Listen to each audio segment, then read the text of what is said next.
Hi, I'm Harshida Malhotra, yoga, meditation and NLP trainer. I have been training for past 2 years.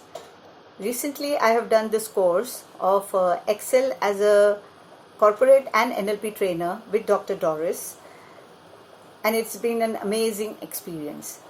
What I especially learned was LSTM. It really intrigued me and I really enjoyed learning that, where we learn how our primary experience, our data, is converted into secondary experience through our mental constructs, and then how we use it, how we use our knowledge in our lives according to our understanding, which is our higher purpose.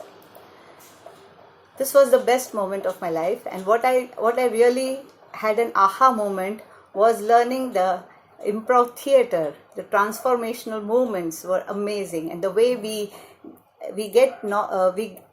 are able to absorb the knowledge is amazing through transformational movement.